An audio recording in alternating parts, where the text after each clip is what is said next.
Have you ever sat down to dinner with someone you love and thought just for a moment, why does this feel like a warning instead of a meal? My name is Carlos Mendoza, and until recently, I believed that love, trust, and healing could all live under the same roof. I believed in my wife's intentions, in her herbal remedies, in her soft-spoken voice when she said she just wanted what was best for me. That night, she set a warm bowl of soup in front of me and smiled. "To celebrate your promotion," she said. But as the steam reached my face, something unsettled me. A faint metallic note, earthy and off like the rusted copper pipes I've worked around for over a decade as a civil engineer. I hadn't even taken a bite, but the scent alone brought a chill to my stomach. She sat across from me, watching, not eating. I smiled politely and picked up the spoon. But something in me paused. Looking back, that moment was the beginning of a truth I never saw coming. If you've ever questioned someone's love in the quiet space between a smile and a bite, stay with me. Like, comment if you felt it too.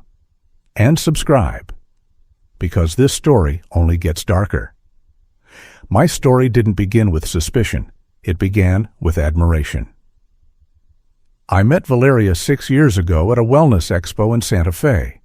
I was giving a talk about sustainable water systems, and she was hosting a booth about herbal detox teas and emotional cleansing rituals. She had this quiet intensity to her eyes that seemed to study more than see, a voice that never rushed. We spoke briefly over chamomile samples, and by the end of the week, we had dinner. 8 months later, we were married. I was 38, a senior civil engineer specializing in water infrastructure across New Mexico. She was 32, a nutrition blogger, yoga instructor, and proud advocate of holistic realignment. In the beginning, our lives felt like a kind of harmony. She brought calm to my structure, creativity to my systems. She'd make green juices every morning and leave affirmations stuck to my lunch containers. Your energy flows where your breath goes. I didn't understand all of it, but I respected it. I'd spent years designing water filtration systems to purify external toxins. She said she did the same for the emotional kind. Her beliefs were unconventional, but her care felt sincere. Over time, though, the gentle encouragements began turning into prescriptions. She no longer made suggestions, she made substitutions. She threw out our coffee machine and replaced it with mushroom extracts and focus tonics.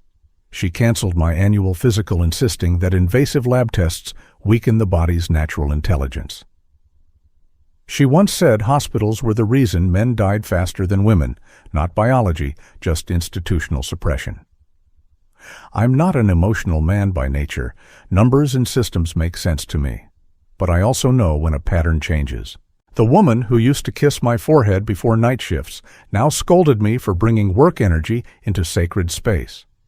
The woman who once told me I was her grounding stone now accused me of radiating toxic masculine tension. Still, I tried to adjust. I thought maybe I was too rigid. Maybe my long days and project deadlines were pulling me away from her center. So I made time. I joined her on hikes. I even drank her charcoal lemon water, even though it tasted like regret. Then came the promotion.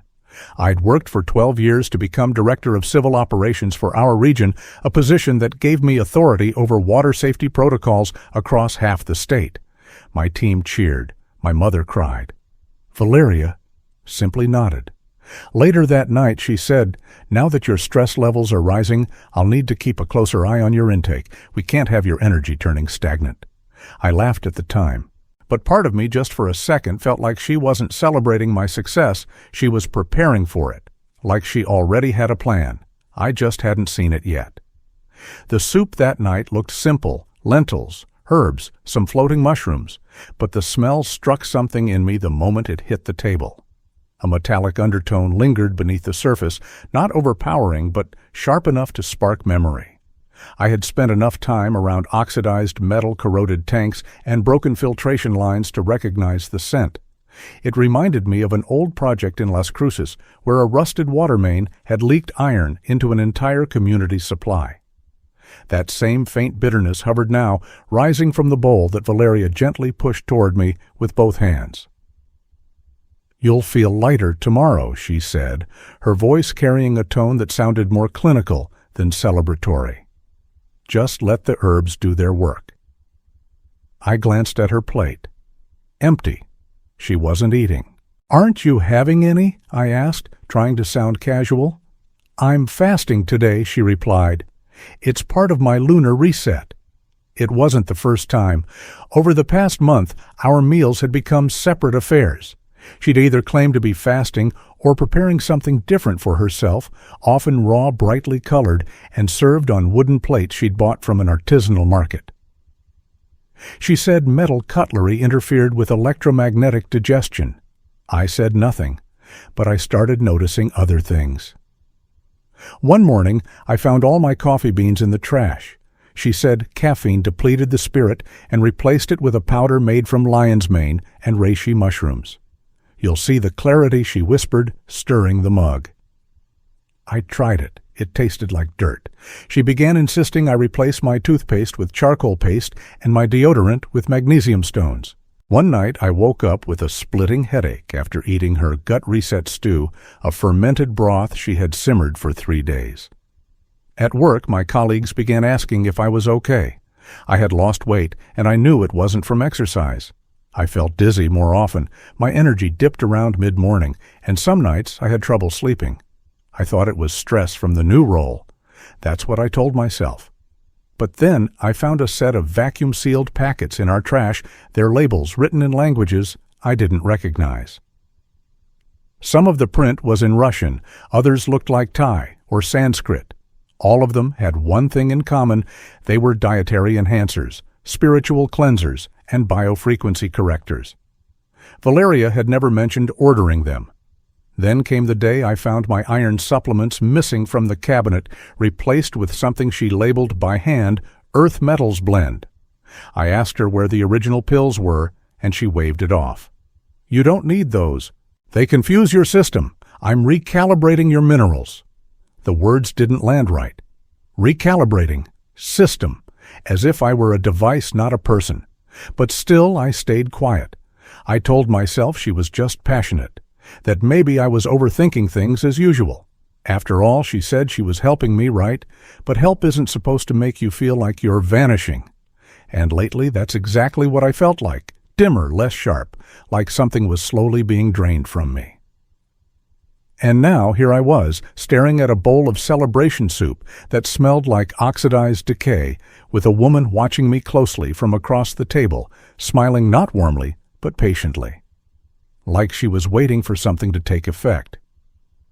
The hardest part wasn't the smell of the soup or the way Valeria had stopped eating the same meals as me. It was the quiet in my own mind, the echo of doubt I kept trying to silence. I sat across from her that night, watching her sip her lemon water, her eyes locked onto mine with that same unwavering gaze she used during her meditations. I wanted to believe this was all in my head, that I was just tired, that the metallic taste lingering at the back of my tongue was just a coincidence.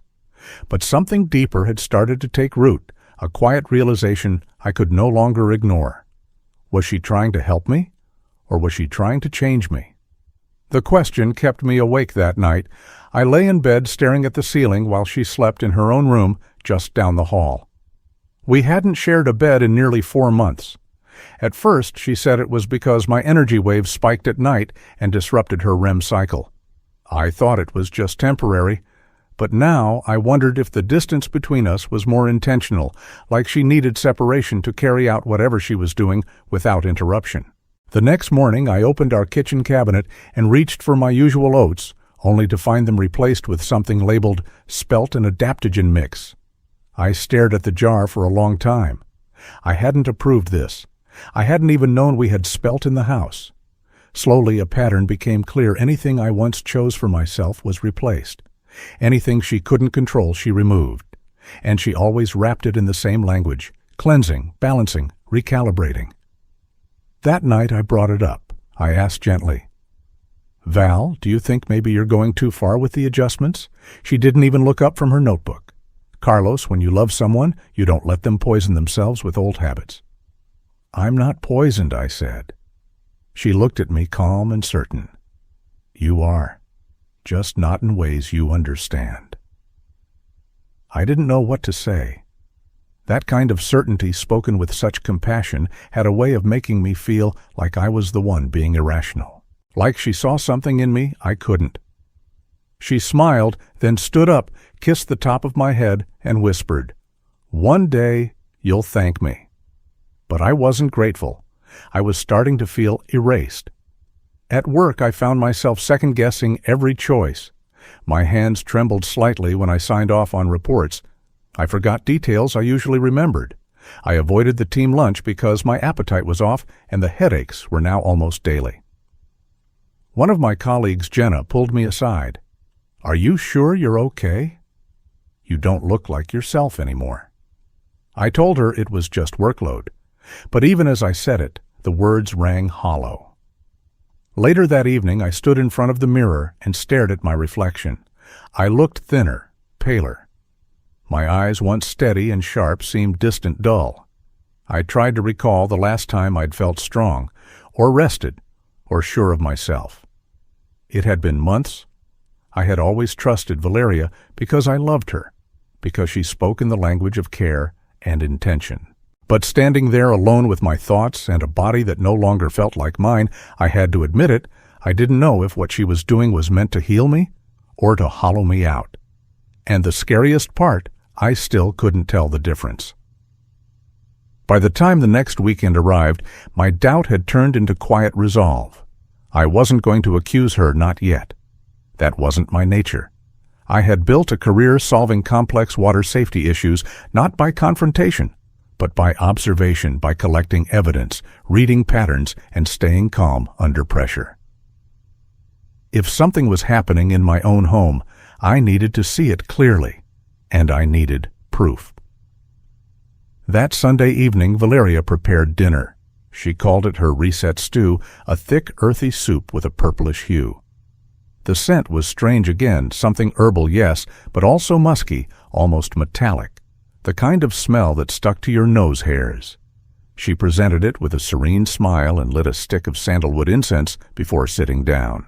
I had already made up my mind. My phone was in my pocket, the recording app ready. As I set the phone on the table face down but active, I took a breath and played along. "This smells intense," I said, swirling the spoon. "What did you put in it this time?" Her eyes brightened. "Oh, I'm so glad you asked." She pulled her long braid over her shoulder and sat up straighter. "This one is special. I've been reading about vibrational layering through food, how certain herbs and minerals, when combined intentionally, can realign the body's frequency." I nodded, trying to keep my expression open. "Like what kind of minerals?" I asked casually. "Just some natural elements, earth-derived of course. Things to support blood flow, brain clarity." I added a trace amount of powdered copper. It helps flush out the impurities that accumulate from municipal water. "You've been exposed to that for years, Carlos. Your system needs rewiring." "Powdered copper," I repeated, keeping my voice steady. She giggled. "Don't worry, it's microdosed, totally safe in small quantities. Besides, it's paired with detoxifying herbs, burdock root paudarco, and some monk's blend that strengthens immunity." I stirred the stew again, but didn't lift the spoon to my mouth. "And where did you get the copper?" I asked. "Oh, I shaved it myself," she said proudly. "From an old grounding pipe I found at the farmer's market last month. I cleansed it in sage smoke before blending it." There was no hesitation in her voice, no irony. She wasn't trying to hurt me, at least not in her mind. She believed in this, believed she was helping me ascend to some higher state of being. But hearing her say it aloud, calm, precise, almost rehearsed, was like a switch flipping in my head. I glanced at the phone. Still recording. "You know, this reminds me of a call I got a few weeks ago," I said. "Someone ingested a metal supplement and ended up with kidney inflammation. Scary stuff." She waved her hand. "That's because they didn't balance it with the right herbals. Western medicine reacts to symptoms. I'm working on your source energy." She took a sip of her herbal water, eyes closed as if in prayer. "You've been working on me for a while, haven't you?" I asked carefully. Her eyes opened. She smiled gently. Yes, since your promotion especially. The masculine rise always needs a feminine balance, otherwise it becomes destructive. I've been supporting your detox in cycles. Small shifts. That's why I adjusted your morning blends, your oils, even your protein intake. You changed my protein. Of course, I used slightly aged plant protein to help your gut adapt. People think freshness equals strength, but aging builds tolerance. You've become too dependent on sterile systems. It dulls your intuition. I stared at her spoon hovering above the bowl. You've been feeding me aged food. And copper. And healing plants, she said firmly. Don't forget that part. My throat felt tight. Not from the food, from the realization that my reality had shifted. This wasn't paranoia. This wasn't stress. This was premeditated, carefully orchestrated experimentation served with a smile. I gently set the spoon down and leaned back in my chair. You've put a lot of thought into this, I said. She reached for my hand-cold fingers, brushing my skin. Because I love you. And I won't let you rot from the inside just because the world told you it was normal. The recorder was still running, and in that moment I knew this wasn't just about soup. This was about control dressed up as care. And now I had her words. She didn't stop talking. In fact, the more interested I pretended to be, the more eager she became to explain her process. Valeria spoke with the enthusiasm of a researcher unveiling a breakthrough, not a woman admitting to quietly manipulating her husband's body and mind over several months. Her tone was soft, almost maternal, but the words themselves were terrifying in their confidence. I didn't want to overwhelm your system too quickly, she said, smoothing the sleeve of her robe. That's why I started with subtle adjustments. A drop of chlorophyll here, a spoonful of aged lentils there. I even tested everything on myself first to make sure it wouldn't cause permanent damage. Tested? I asked, masking the alarm in my voice. Of course. I had to make sure I wouldn't hurt you. This isn't about harm, it's about transformation. You were so closed off, Carlos, always relying on data on numbers. You couldn't feel anything anymore. I had to help you remember your body. She leaned forward, then her eyes almost glowing. Do you remember that week in January when you had the stomach flu? It wasn't the flu. It was your body purging. I mixed reishi wormwood and a bit of aged tempeh. You slept for 2 days. That's when I knew it was working. My pulse thudded in my ears. That week she had made all my meal soups, teas, homemade electrolyte drinks. I had thanked her for taking care of me. I had told her she was the only reason I was recovering so quickly. You were so grateful, she whispered. You even said I was your healer. That meant everything to me. I tried to keep my face neutral. Inside, my thoughts were spiraling. She had been experimenting on me like a subject. Every headache, every wave of nausea, every crash in energy, it hadn't been stress. It had been Valeria guiding me through some twisted version of a spiritual detox without my knowledge or consent. And the powdered copper, I asked, glancing at the steaming stew I still hadn't touched. It's been in your morning smoothies for 2 weeks, she said, as if revealing a birthday surprise. Just a dusting. Your nervous system needs to recalibrate. The copper binds with the cortisol and helps discharge excess masculine energy. You've actually been calmer lately. Haven't you noticed? Yes, I had noticed. I'd been quieter, slower, more fatigued, less reactive. Not because I was enlightened, but because I was being slowly depleted from the inside out. Where did you get this idea? I asked, my voice barely above a whisper. A few places, she replied. A forum called Symbiotic Awakening. A YouTube channel by a woman who healed her partner through vibrational fasting. And a book by Dr. Elias Avram. He teaches that illness is a myth created by pharmaceuticals. If you control the inputs, you reshape the output. Simple energy math. It wasn't just the actions, it was the belief system that terrified me. She had woven this logic into a web so dense and internally consistent that any criticism became a threat to truth itself. She wasn't trying to hurt me. She truly believed she was saving me from myself, from the modern world, from the man I had spent a lifetime becoming. "So you think this is love?" I asked, voice low. She nodded. "Of course. If I didn't care, I'd let you keep poisoning yourself with meat and factory water. But I love you too much to watch you rot. You're becoming something better, Carlos. Something cleaner. I can feel it." I wanted to scream. Instead, I smiled. I had everything I needed. Her words, her logic, her full confession, laced with certainty and delusion.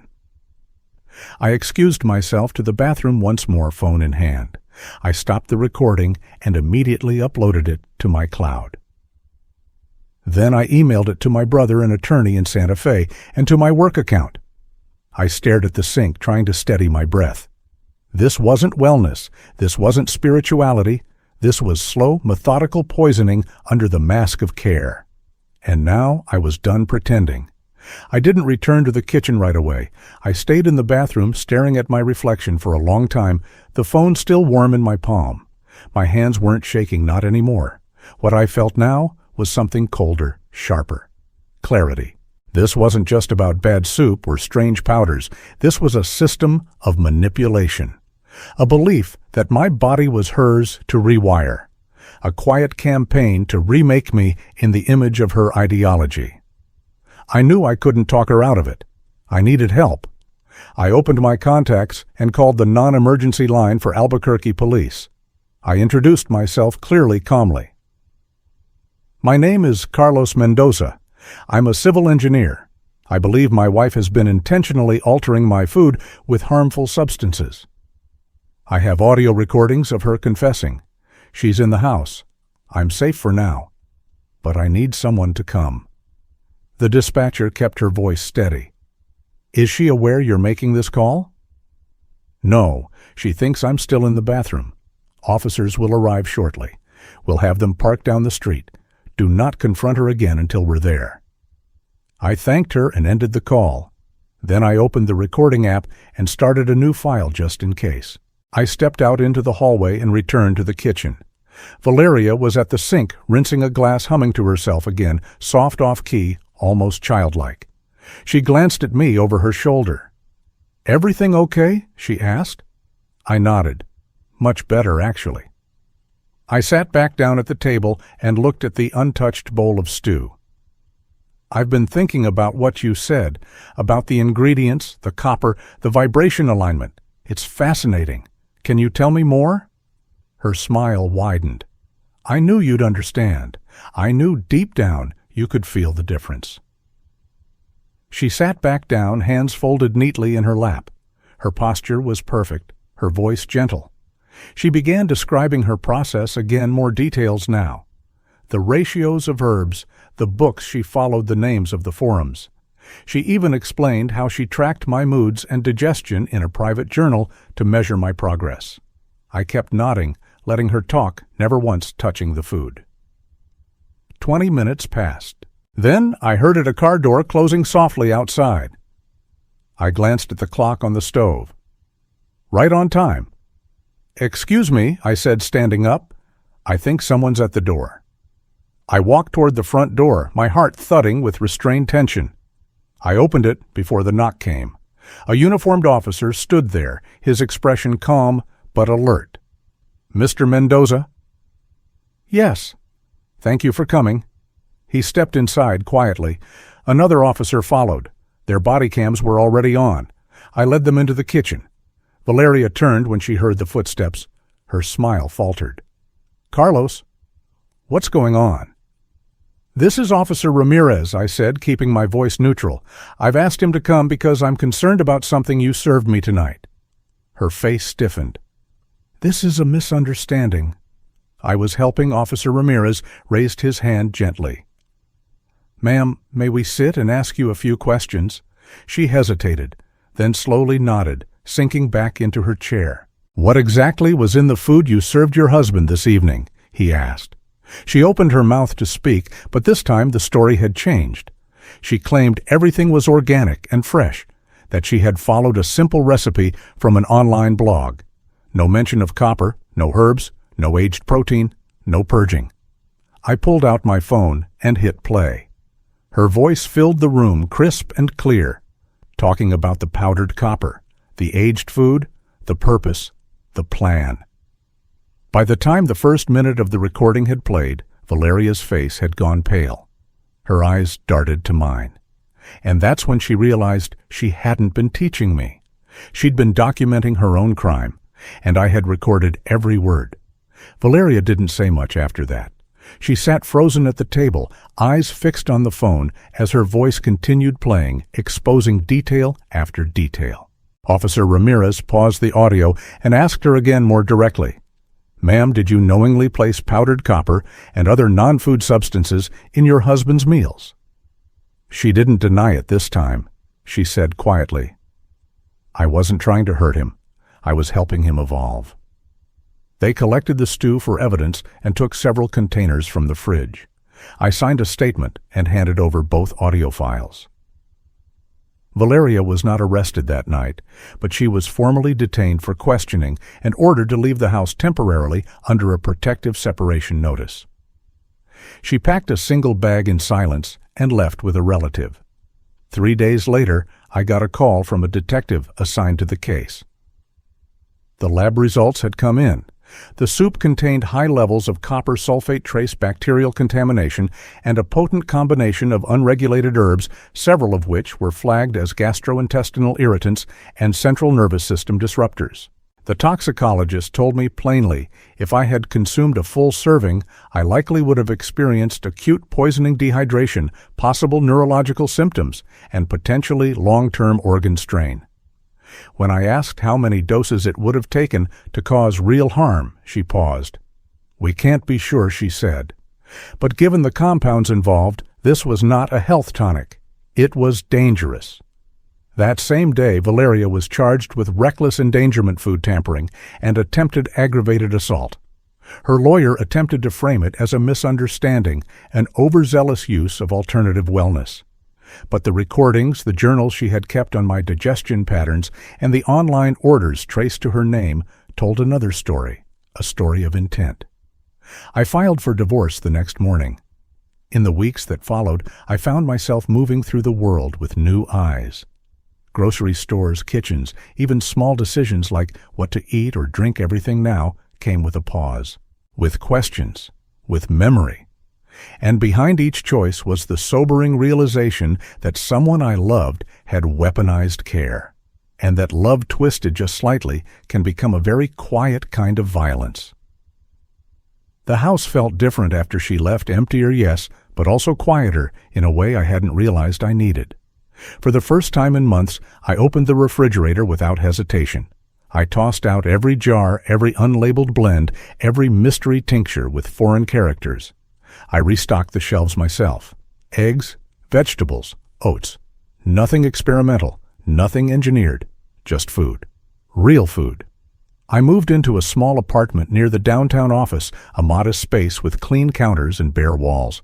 It wasn't much, but it was mine, and it was safe. I started waking up earlier, cooking breakfast, with jazz playing low in the background, feeling something I hadn't in a long time: clarity. I began therapy soon after with a counselor who specialized in coercive control. She told me what I had gone through wasn't about food, it was about agency, about how someone can blur the line between love and domination so subtly that by the time you notice you've already lost parts of yourself. Her words gave shape to what I had felt but couldn't explain, that I had been gradually reprogrammed, not with violence, but with intention disguised as care. On weekends, I volunteered at a local shelter, helping sort groceries and prepare meals. It was oddly healing, touching clean, simple ingredients, giving food to people who needed nourishment, not transformation. Somewhere in that small act, I started trusting again, not just others, myself. Dating wasn't on my mind, but connection over time found me anyway. Conversations over coffee, laughter that didn't come with caution. Slowly, I stopped second-guessing every moment. I started breathing like someone who had come back from something quiet and cruel. Valeria once said she loved me too much to let me stay the same, but what I needed wasn't to be changed.